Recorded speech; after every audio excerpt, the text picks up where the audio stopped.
Friends, welcome back. तो भैया आज की अपडेट्स क्या है? Defence updates. Congress stopped BrahMos export हैं। DRDO private engine, DRDO major changes. चलो देखते हैं, वीडियो शुरू करते हैं। वीडियो शुरू करने से पहले अगर आप चैनल पर नए हो और आपने अभी तक सब्सक्राइब नहीं किया तो जल्दी से पहले सब्सक्राइब के बटन और बेल आइकन को क्लिक कर लो ताकि आपको हमारे सारे न्यू वीडियोस के नोटिफिकेशन मिल जाए जैसे हम अपलोड करें। अगर आपको वीडियो पसंद आता है प्लीज लाइक एंड शेयर। चलिए शुरू करते हैं। जय हिंद डिफेंस लवर्स। आज की टॉप हेडलाइंस कुछ इस प्रकार है। डीआरडीओ द्वारा बनाए गए गैस टरबाइन इंजन्स का प्रोडक्शन करेगी भारत की प्राइवेट फर्म। 31 अगस्त तक डीआरडीओ में रिफॉर्म्स को इंप्लीमेंट करने के लिए भारत सरकार ने सेट करी डेडलाइन। चीन की मिलिट्री ने ताइवान को चारों तरफ से घेरा। एबीपी न्यूज ने किया खुलासा कि यूपीए गवर्नमेंट ने ब्रह्मोस के एक्सपोर्ट पर लगाई थी कई बार रोक। और रामेश्वरम ब्लास्ट वाले मामले में एनआईए ने गिरफ्तार किया 5वां आरोपी।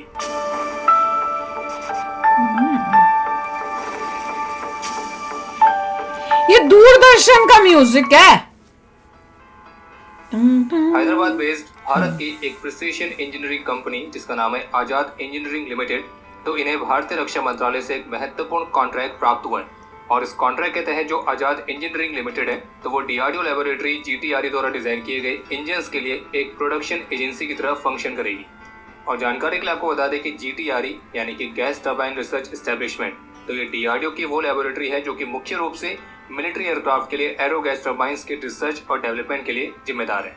और अब डीआरडीओ की इसी लैब द्वारा डिजाइन किए गए इंजन्स के प्रोडक्शन के लिए आजाद इंजीनियरिंग लिमिटेड शामिल होगी। और फिलहाल ये contract advance gas turbine engines की मैन्युफैक्चरिंग और असेंबली के लिए है। और रिपोर्ट्स के मुताबिक जो आजाद इंजीनियरिंग है वो 2026 की शुरुआत से फुली इंटीग्रेटेड इंजन्स के पहले बैच को डिलीवर करना स्टार्ट करेगी। बाकी कंपनी ऑफिशियल्स की तरफ से बताया गया कि आजाद इंजीनियरिंग जल्द ही पावर, एविएशन, डिफेंस और ऑयल एंड गैस जैसे वर्टिकल्स में भी ऑपरेट करना शुरू करेगी।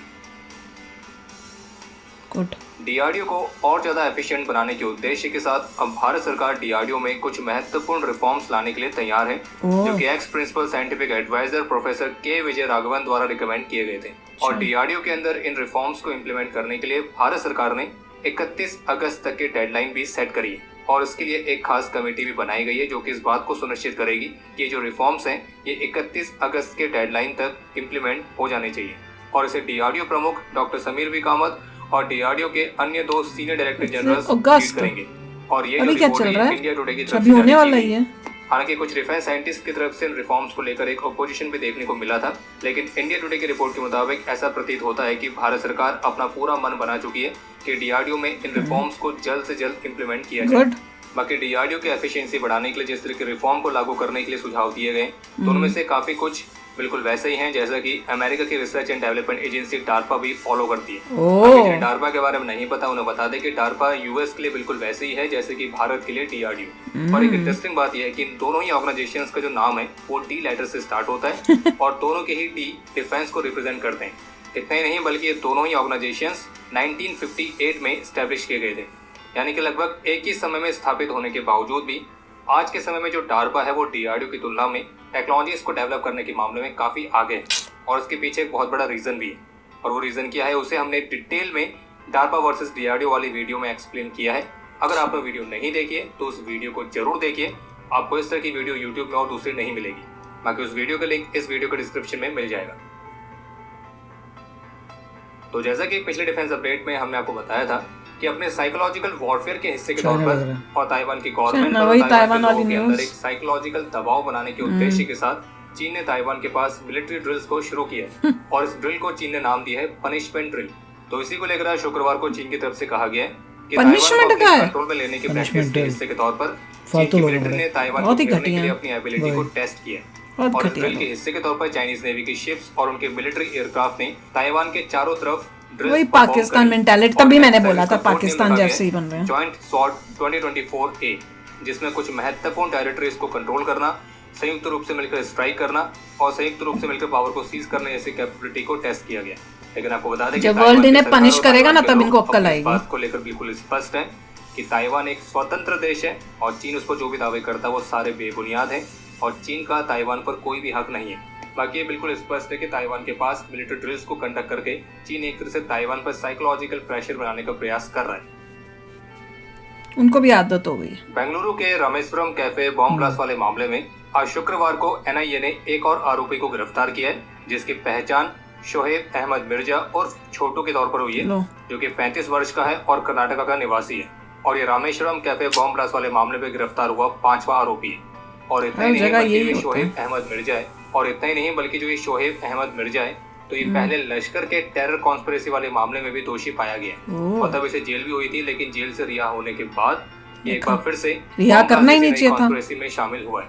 और इस रामेश्वरम कैफे ब्लास्ट वाले मामले के पीछे एक बड़ी साजिश क्या है तो उसी का पता लगाने के लिए जो NIA है वो लगातार इन्वेस्टिगेट कर रही है। और इसी इन्वेस्टिगेशन के हिस्से के तौर पर मंगलवार को NIA ने मल्टीपल स्टेट्स में रेड्स कंडक्ट करी थी ताकि वो इस ब्लास्ट के पीछे की फुल कॉन्स्पिरेसी को अनकवर कर सके। और 3 दिन तक मल्टीपल स्टेट्स में रेड्स को कंडक्ट करने के बाद आज शुक्रवार को एक 5वां आरोपी भी गिरफ्तार किया गया। और बता दें कि NIA ने कर्नाटका, तमिलनाडु, तेलंगाना, आंध्र प्रदेश तो इन स्टेट्स में 11 लोकेशंस पर सर्च कंडक्ट करी थी। इसके अलावा एक अपडेट ब्रह्मोस मिसाइल से जुड़ा हुआ है जो कि जारी किया गया है ABP न्यूज की तरफ से, जिसमें ABP न्यूज ने इस बात का खुलासा किया है कि कैसे UPA सरकार ने पॉलिटिकल क्लियरेंस नहीं होने का हवाला देकर कई बार ब्रह्मोस मिसाइल के एक्सपोर्ट पर रोक लगाई और UPA सरकार के समय से फैसला न लेने की वजह से ब्रह्मोस मिसाइल का पहले कभी एक्सपोर्ट नहीं हो सका। यहाँ तक कि दावा यह तक किया गया कि 2014 में भारत में नई सरकार के आने से पहले भी UPA गवर्नमेंट ने फिलीपींस के दौरे पर जा रही ब्रह्मोस एरोस्पेस की टीम को ही रोक दिया था और इसकी वजह बताई गई थी पॉलिटिकल क्लियरेंस ना मिलना। ये क्या होता है? पॉलिटिकल क्लियरेंस क्या होती है? ब्रह्मोस एरोस्पेस के GM को एक लेटर लिखकर कहा था कि राजनीतिक स्तर पर क्लियरेंस नहीं है, इसलिए फिलीपींस दौरे से पहले विदेश मंत्रालय से हरी झंडी ली जाए। और फिर ये जो लेटर था ब्रह्मोस एरोस्पेस की टीम को फिलीपींस जाने से ठीक पहले भेजा गया था। यहाँ तक कि दावा ये भी किया गया कि 2011 में विदेश सचिव ने कहा था कि जब तक कि एक्सपोर्ट पॉलिसी नहीं बनती तब तक ब्रह्मोस के एक्सपोर्ट पर बातचीत भी ना की जाए। और 2010 में भी नई दिल्ली में मौजूद इंडोनेशिया की टीम को भी ब्रह्मोस एरोस्पेस का दौरा करने से रोक दिया गया। ताकि आपको बता दें कि ABP न्यूज में स्ट्रेटेजिक अफेयर्स के एडिटर मिस्टर आशीष सिंह ने अपने ऑफिशियल ट्विटर हैंडल से भी ब्रह्मोस के इस खुलासे से संबंधित कुछ जरूरी डॉक्यूमेंट्स शेयर किए जो कि इस दावे को पक्का करते हैं। मतलब ऐसे घटिया थे। खुलासे पर भारतीय प्रधानमंत्री का रिएक्शन भी देखने को मिला। पिछले 2 वर्षों में ताइवान के पास चीन के मिलिट्री बिल्डअप को देखते हुए फिलीपींस ने अपने फार नॉर्थ में सिक्योरिटी को बढ़ाने के लिए कोस्ट गार्ड पोस्ट को ओपन किया है और इस बात की जानकारी शुक्रवार को फिलीपींस की तरफ से दी गई है। और जो एक कोस्ट गार्ड की नई पोस्ट ओपन की गई है तो ये जरूरी मैरीटाइम डेटा और इंटेलिजेंस को इकट्ठा करेगी ताकि ट्रैफिकिंग, पायरेसी, फॉरेन इंट्रूशंस तो इस तरह के थ्रेट से निपटने के लिए जो फिलीपींस की कोस्ट गार्ड है वो इफेक्टिव तरीके से रिस्पॉन्स कर सके। इसके अलावा एक अपडेट यह है कि आज NDA में 146 कोर्स की पासिंग आउट परेड कंडक्ट की गई थी और इस पासिंग आउट परेड की समीक्षा करी थी Indian army chief general Manoj Pande द्वारा। आज की पासिंग आउट परेड में 337 कैडेट्स पास आउट हुए हैं जिसमें 199 आर्मी के हैं, 38 नेवी के और 100 एयरफोर्स के। और इनमें 19 cadets Bhutan, Tajikistan, Afghanistan, Sri Lanka, Myanmar और मालदीव जैसी फ्रेंडली फॉरेन कंट्रीज के। और आज की पासिंग आउट परेड में कैडेट्स के कंटिजेंट ने पार्टिसिपेट किया था जो कि वर्तमान समय में अपने NDA के 3rd और 4th टर्म में। और ओवरऑल ऑर्डर ऑफ मेरिट में फर्स्ट आने के लिए बटालियन कैडेट कैप्टन शोभित गुप्ता ने प्रेसिडेंट्स गोल्ड मेडल जीता है और जबकि ACA मानिक तरुण ने प्रेसिडेंट सिल्वर मेडल और BCC अन्नी नेहरा ने प्रेसिडेंट्स ब्रॉन्ज मेडल जीता है। कमाल की न्यूज है। ब्रह्मोस की न्यूज सुनी थी कि पॉलिटिकल क्लियरेंस नहीं मिला। वही क्या कर रहे थे कितना पैसा खाना है उसके हिसाब से उनकी पॉलिसी। उनको था पहले पैसे खाने का तो हम अरेंजमेंट कर लें, देश को छोड़ो पीछे, उसकी प्रोग्रेस इतनी इम्पोर्टेंट नहीं, हमने तो खाना है जब जाएगा। और उस टाइम भी इंडोनेशिया और फिलीपींस इंटरेस्ट शो कर रहे थे। ये तो मोदी जी आ गए उसकी वजह से सब अच्छा चलने लग गया, नहीं तो पता नहीं कब तक क्या कर रहे भी सोच रहे होंगे पता नहीं क्या चक्कर है। कैसे कंट्री है। तो अच्छी बात है कि अब एक्सपोर्ट, मतलब कहने का मतलब था पहले भी मौका था एक्सपोर्ट करने का, किया नहीं इंडिया ने। वही तो। और दूसरा जो अच्छा बता दें कि DRDO में बहुत सारे चेंजेस आएंगे प्रोसेसेस में कि मैच कर सके डार्पा के साथ, विच इज डार्पा बहुत पुरानी है और तो अच्छी बात है कि वो ये सब स्टडी हो रही है कि कैसे आप ज्यादा इफेक्टिव करिए। नहीं, और मैं देख रही हूँ कि काफी चीजें USA के जैसे सिस्टम है वैसा अडॉप्ट करने की इंडिया भी इम्प्रूवमेंट्स कर रहे हैं ताकि वहां पे भी इंडिया के अंदर भी वैसे ही इफेक्टिव चीजें हो, क्योंकि मिलिट्री के अंदर भी जो चेंजेस कई लाए हैं वो भी बिल्कुल जैसे USA में होते हैं, हाँ उस टाइप से उन्होंने चेंजेस किए। बहुत अच्छी बात है कि दूसरी कंट्रीज का जो अच्छी चीजें उसको लो, उसको इम्प्लीमेंट करो ताकि अपना देश ऊपर जाए।